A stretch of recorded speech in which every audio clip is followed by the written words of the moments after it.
Now, to those growing tensions between France and Russia. The Russian President, Vladimir Putin, is planning to visit Paris later this month, but it's not clear if the French President, Francois Hollande, will actually meet with him.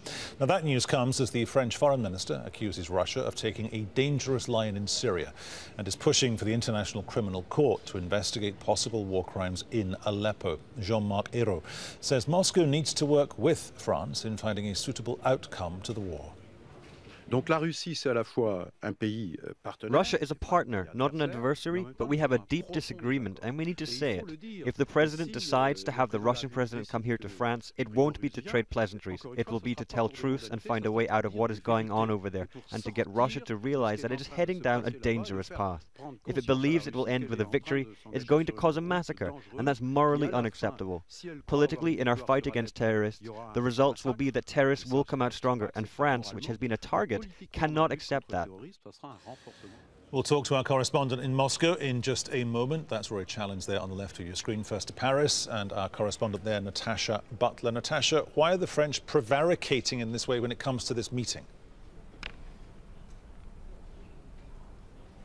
Well, this visit by the Russian president to France has been scheduled for a while now. In fact, it was talked about as far back as June. But as the time approaches, he is scheduled to be here next week. It's becoming increasingly awkward for the French president, Francois Hollande, and the French government because of Russia's involvement in Syria and particularly Aleppo. Now, France has condemned Russia's airstrikes on Aleppo repeatedly. The French president himself calling that bombardment a war crime and saying that those involved really should pay.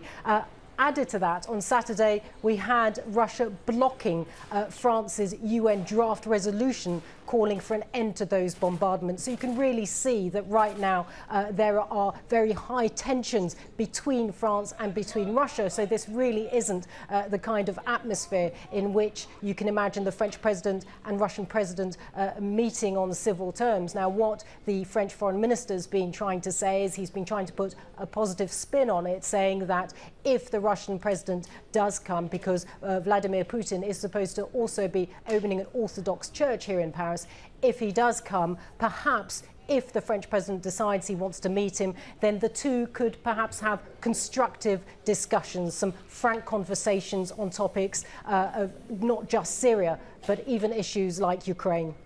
Natacha, thanks very much. Rory Challands is in Moscow for us here on the News Hour. Rory, is this potentially turning into a source of embarrassment for Mr. Putin? Well, the Kremlin at the moment are staying fairly calm about this, at least on the surface. So the spokesperson, Dmitry Peskov, made a comment earlier on today when he said that he thought that the trip to France on the 19th of October was carrying on as scheduled. There were no changes to the plans that were being made, and that was all he really had to say about it. He didn't mention at all this claim that France might be wanting to refer Russia to the International Criminal Court for war crimes in its bombardments of Aleppo.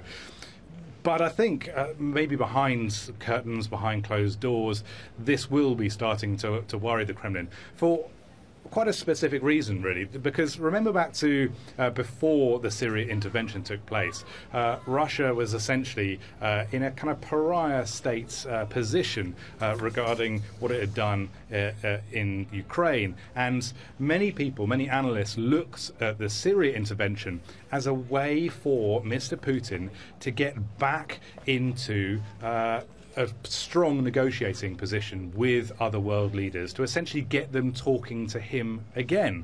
And that seemed to work because, of course, you know, there were high-profile communications and dialogues going on between the United States and Russia leading up to the ceasefire, which failed in Aleppo. Now it seems like that is all falling apart once more, and there is a growing number of nations in the world who are uniting in opposition to Russia and what it's doing. Rory, thank you very much.